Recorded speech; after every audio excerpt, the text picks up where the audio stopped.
This is Veterans One, the show that brings you inspiring stories, business, outreach, and resources for us to better serve our veteran and military community. This next episode will not disappoint as we have great guests lined up for you. I'm your host, Amy Scruggs, and welcome to Veterans One.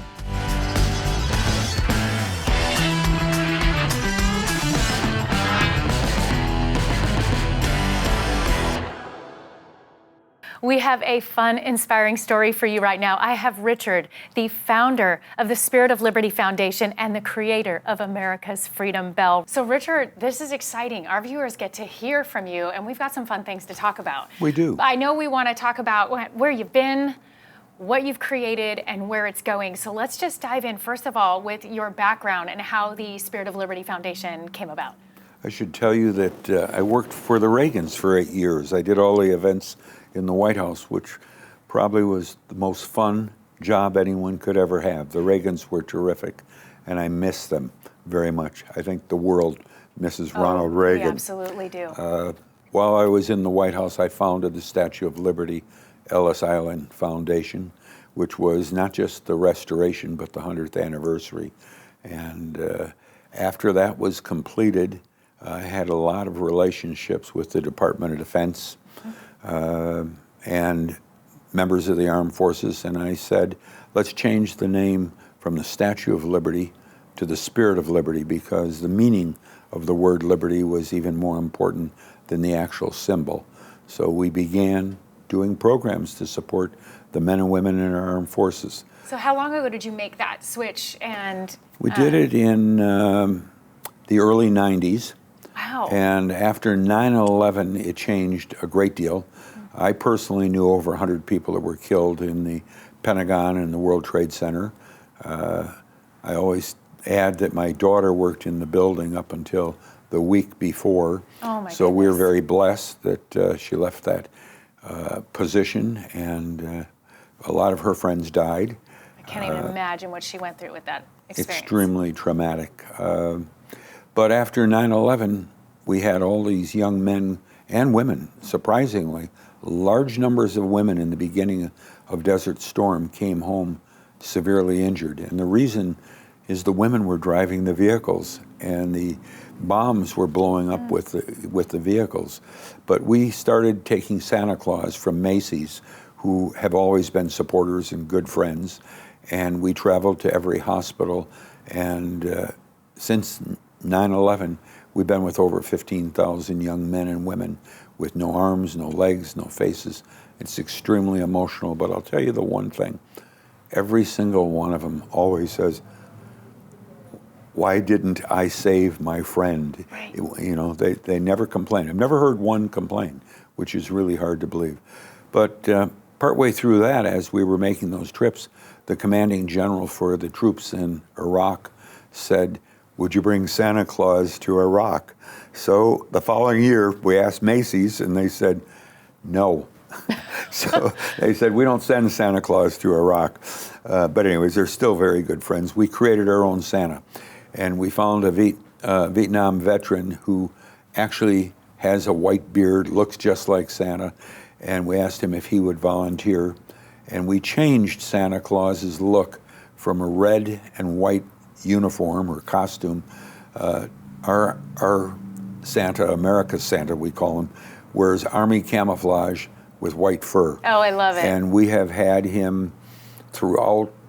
We've been in Iraq, we've been in Afghanistan, we've been in every base in Europe, the Middle East, the Pacific, across this country.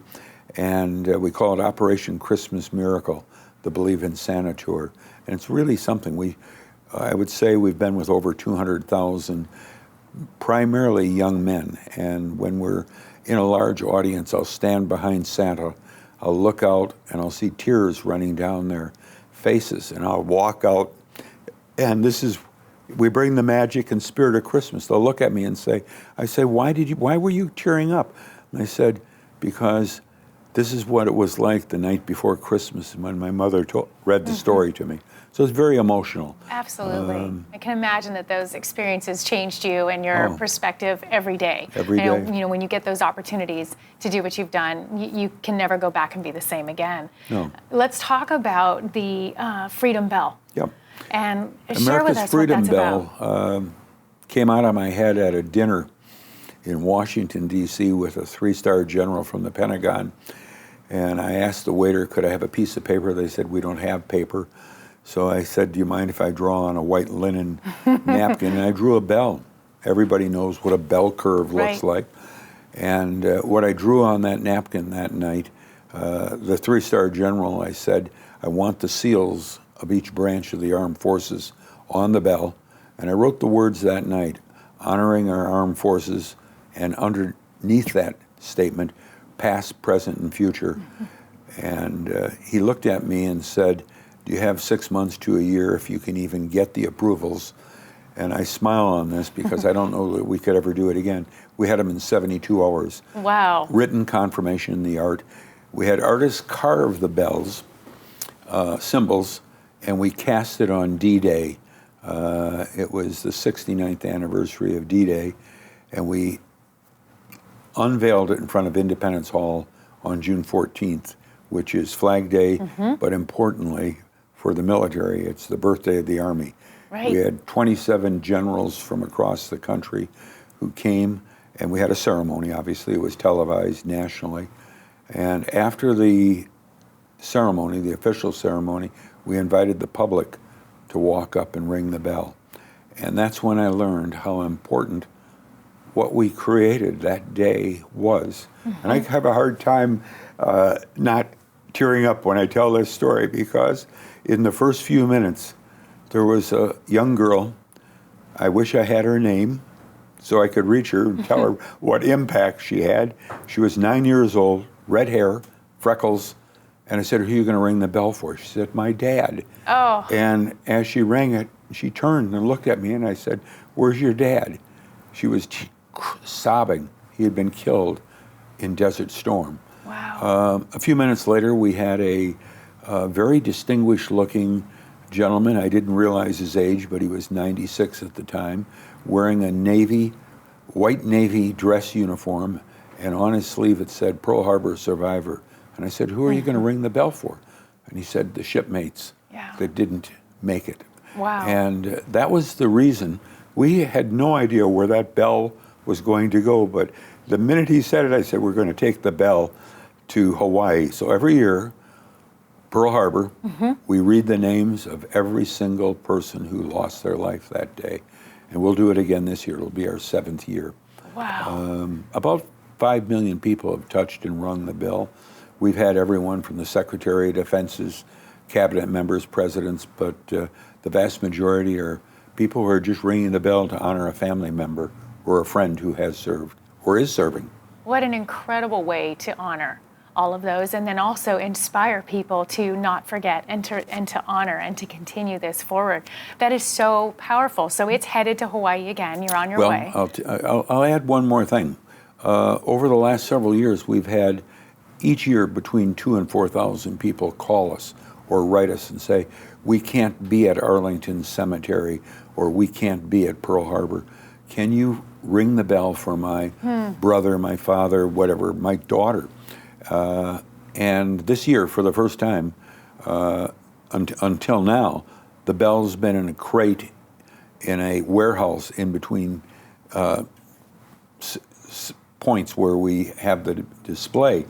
But this year, on May 6th, we unveiled the bell here in San Diego. It'll have a permanent home when it's not traveling, and that's the historic Veterans Museum in Balboa Park. Right here in San Diego. And we're going to start in January. Every single day when the bell's not traveling, we will ring the bell. The first 2 people will be Medal of Honor recipients, and they're over 3,000, so we have at least 10 years to do that. And then afterwards, we're inviting the public to send their names that they'd like the bell rung for, but we're going to add a dimension. We're not just ringing it for them. We're going to post every single name on something called America's Patriots Honor Roll, which will be a permanent site to honor the men and women in our armed forces.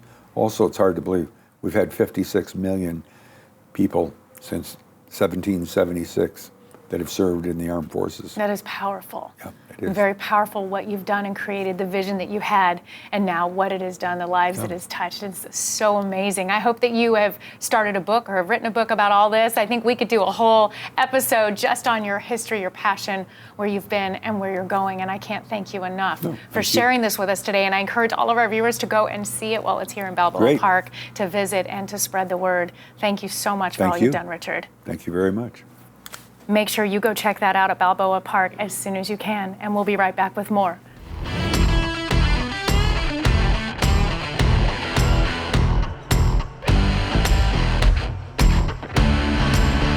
Video marketing on social media is trending as one of the major means of advertising and building your personal brand in 2019. You're probably asking yourself, what does Synergy One Lending do to get a front row seat to this show? You may not know this, but Synergy One Lending has access to the lights, camera, and action that brings social media marketing to a whole new level. Want to check it out? Look at that, we're already here. It's crazy, right? Thanks, guys.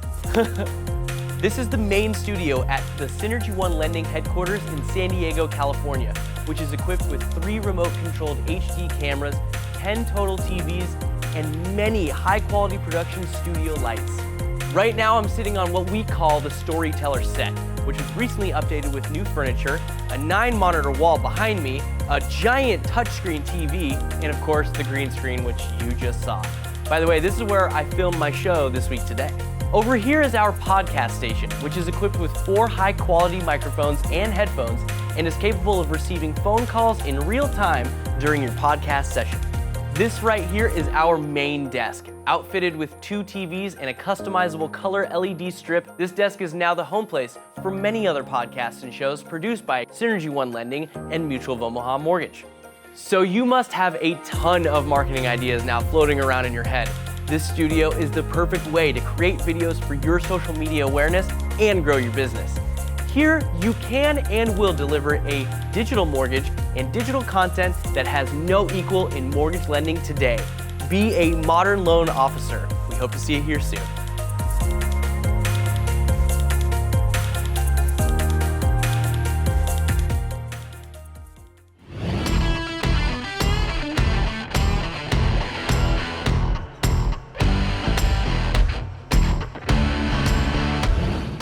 We love finding businesses that are not just making a difference in the community, but also making a huge difference to our veteran and military community. And we've got a great one for you right now. They're very well known and have a lot of franchises around the nation. But today we have Jon with us. Jon, it's so great to have you. You are a franchise owner of JDog, right? Yes. So let's talk first about the company as a whole. Tell me the history of JDog and what you guys do. Okay. Well, JDog is a national franchise that sells franchises to veterans and their family members. What that means is if you're not a veteran or a veteran family member, you can't buy in. So what they do is empower veterans to become entrepreneurs. Which is awesome. Yes. That's what we ask everybody to do. Sorry, please continue. No I get problem. excited. So. No problem. And, with that, they help you employ other veterans, and they have the same core values that we had, in the military, which is respect, integrity, and trust. Yeah, and then you're bringing in that brotherhood. Yes. And you guys already have the training. I mean, I love working with veterans because they're always on time, they're on task, like they've got such great attitudes, huge work ethics. So you're bringing all of that as a team into this business. How many franchises are there right now with JDog nationally? So with JDog nationally, there's 220 franchises nationwide. Okay, so let's talk about what you guys do. I know that I've always got stuff laying around, and there's those items that we can pick up and take off ourselves or give away, but then there's those ones you're like, how is this gonna leave my property? What do I do with this stuff? Okay. What do you guys do? Well, one of the things is JDog's goal is to keep things out of landfill. Nationwide, 60 to 80% of the items that we obtain from either a commercial client or residential, we're able to keep it out of the landfill. And how we do that is as we go to the property and do the job, we sort through the things. We actually tell the customer, we can donate this for you, even though the customer just might want to trash it. And then we sort the stuff that gets recycled, take that to the recycling, or we'll take things to like Habitat for Humanity, different organizations that will give the customer a donation slip. Right, and find it the right home. So our planet thanks you as well as our future generations for doing this and helping, because it's such a global problem. So I love how you guys are really kind of taking that on and saying we can make a difference now for our planet and our community, as well as making the difference in the lives of veterans and entrepreneurship. So how has this been for you? You own a franchise here in San Diego County. Yes. How has this been for you becoming an entrepreneur, and how have you seen the impact in your community? Well, it's nice, I guess. So left the military, need to figure out what I was going to do, saw this company that, reminded me of what I was doing in the military, bought in, and within 2 years, we have 3 territories covering all the North County in San Diego.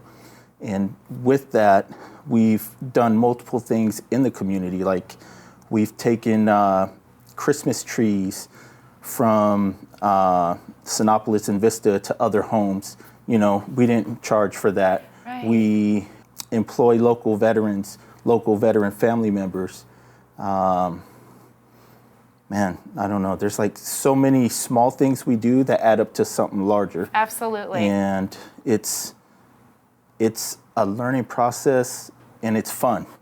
I bet you're meeting great people in the community too. I am. I'm meeting so many people that I would have never met before, because I didn't know anything about networking and that kind of stuff. And like I said, every day is a day to learn something, and I learn something every day from someone new that I meet. I think we all could take a lesson in that. I think we should all learn from each other and continue to grow and evolve and say, wow, that person impacted me today, or I learned I can do this today. And so you're out there getting that firsthand with these relationships, but also helping the community and, helping your staff as well to grow and hopefully become their own entrepreneurs at some point. And, the outreach and the fingerprint is just huge. How can we support your business? You can support us by just hiring us, There's different ways to get a hold of us. We have a website, JDogJunkRemoval.com, and we have a national number, 844-GET-JDog. That is awesome. We all have stuff. Everybody's got stuff that says, what are we going to do with it? So remember JDog. You guys will come out and do it and take care of it and make sure it's not in that landfill. Thank you so much for making such a difference on multiple fronts. Thank you. Thank you. No Great problem. to have you today. Thank you for having me. I'm sure you've got stuff in your garage or in your house. Make sure you call JDog and have them come and get it and help support that great business. We'll be right back with more.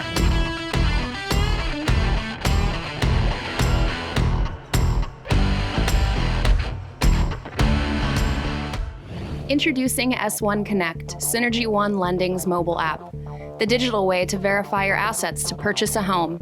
Download in your app store today. Step 1, click on Automatic Check. Step 2, select your institution or search manually. Step 3, enter your username and password to receive a security code. Step 4, click Save and Continue to submit your verification of assets.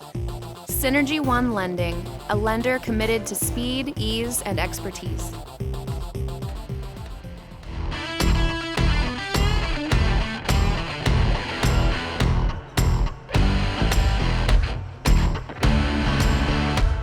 If you follow Veterans One in our last episodes, you would know we are really passionate about VA homeownership, and we love finding experts that are really passionate about it as well. And today I have a great guest for you, also a friend of mine, Christopher Paul with Keller Williams. It is great to have you on the show. Thanks, Amy. Great to be here. This is just fun for me. Yeah, and I'm glad our audience gets to share and enjoy as well. I know you're passionate about VA homeownership, but you also are a veteran. So I want to touch base first on your background and your history in that. Oh, great. Well, like so many guys that I knew in the military, I was a country boy, small guy from a farm up in Northern California, a town of about 1,200 people, and my thing was hunting and fishing, and I was an outdoorsman. So I went into the Marine Corps, and it was it was natural for me. Not that it wasn't hard for me, but I think I struggled less than others. I loved being in the field. I was a field Marine, so I was in the field a lot. I was a radio operator and a forward observer, so attached to we'd get attached to infantry units. So we were out there pounding the ground, and in the unit I was in, I had the good fortune of being one of the ones that got to do. Sometimes it was an elite unit that we'd be attached to, so we had to be able to keep up with them. So it meant going to airborne school and training in the little rubber boats and all that kind of stuff. And all the skill sets you didn't know were going to come in handy later, right? So it was fun. So I enjoyed it. I enjoyed my time in the Marine Corps. And when I got out, I was ready to get out, but I miss it. There's times when I just, I treasure those times and many good memories then. And, was it the work, the brotherhood, both? Which part do you miss the most? Yeah, I stay in touch with some of those guys still, and there's a part of it that just it changes. There's a saying in the Marine Corps: once a Marine, always a Marine, right. And it's very true. There's a brotherhood. I meet another Marine from even another era, like a gentleman I met who was one of the old China Marines from a long time ago, and there's just connection there when you wear the Eagle Globe and Anchor, which is great. So I treasure it always. That's awesome. So you went from being a Marine, and now you have a super successful real estate business. I mean, you're very well known and respected. Talk about that transition a little bit. Good. Well, real estate for me was a career that I went into sideways. I wasn't planning on that originally. I was in education, so I was a teacher and a professor, and was dabbling in real estate and doing some investment properties, and found myself just getting kind of pulled into it, and eventually got my license and said, let's just give it a go. Let's see how I do on it. I'll give myself a year. And my first year, I was my first office I was at. I was number 4 in an office of 87 agents within 6 months. So I thought, I think I'm going to survive. I think I can. You're like, I can do this. I can make a go at this. And so, so I did. I did better after that as well too. And I'm in my 15th year in the business now. Well, congratulations on that. I know you have clients of all different move-up buyers, move-down buyers, first-time buyers. You know, all of it. But let's talk about your VA buyers and kind of that special relationship, especially with you being a veteran yourself. Yeah, that's great. One of my things that I've noticed is that a lot of people just on the surface they're quick to advocate for veterans and say they love veterans, working with veterans, but then when it comes down to it, there are subtle ways in which we're not representing our veterans as well as possible. So, for instance, participation in the that veterans benefit of using a VA loan is actually, in my opinion, lower than it should be. I find a surprising number of veterans who found themselves kind of cajoled into using a lesser loan product than they could have gotten, and a less advantageous situation. So I find that unfortunate. So when I get my veteran buyers, I'm an advocate for them. I said, look, there shouldn't be any reason that you can't use this benefit to purchase your home and basically experience the American dream through it. No, you hit it head on. Even my father's an Air Force veteran and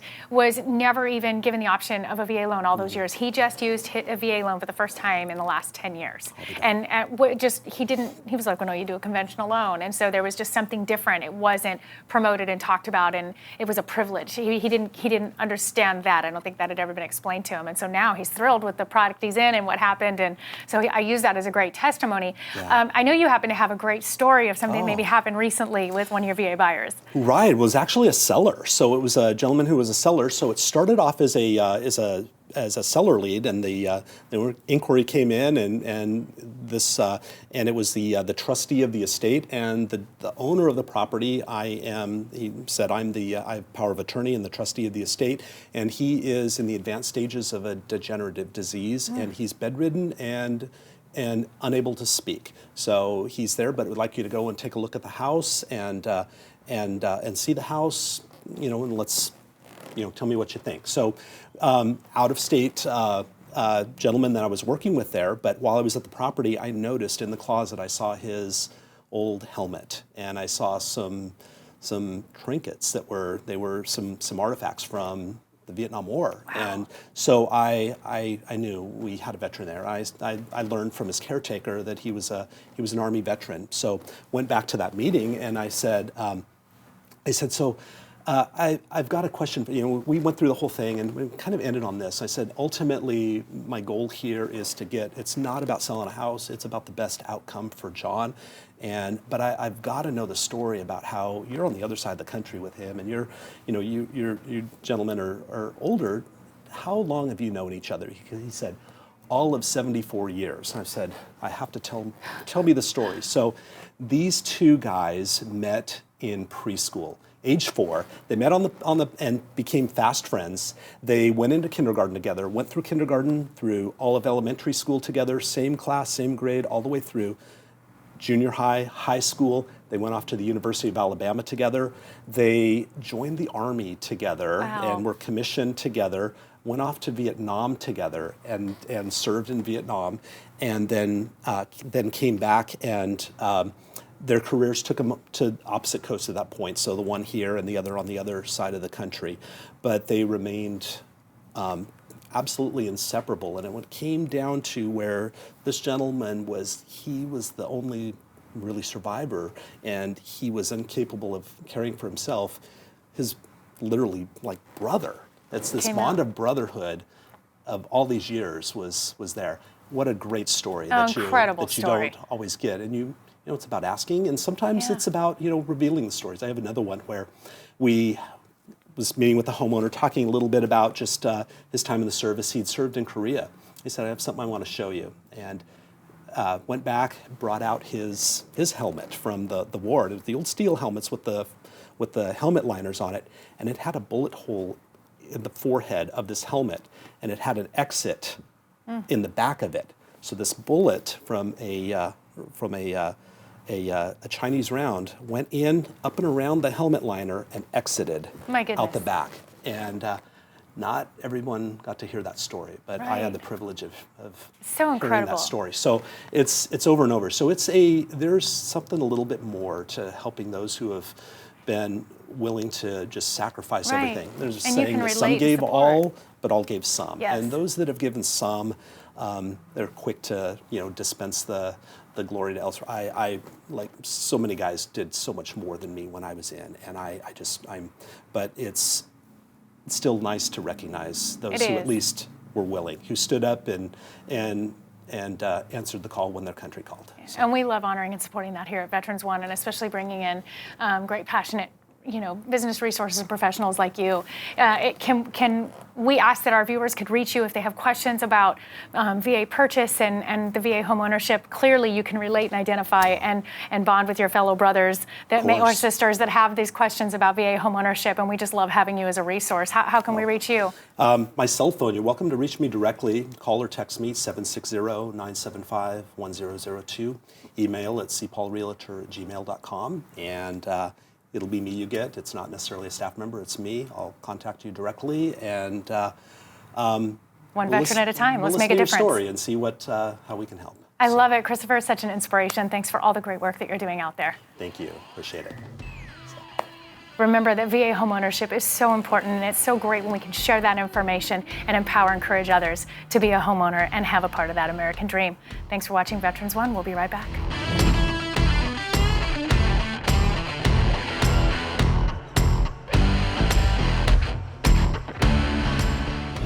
Thank you for staying with us today on Veterans One. We had such a great time with our guests. Make sure you share the content and follow us on social media. And a special thank you to Synergy One Lending for bringing this great platform to us. I am Amy Scruggs, and we'll see you next time on Veterans One.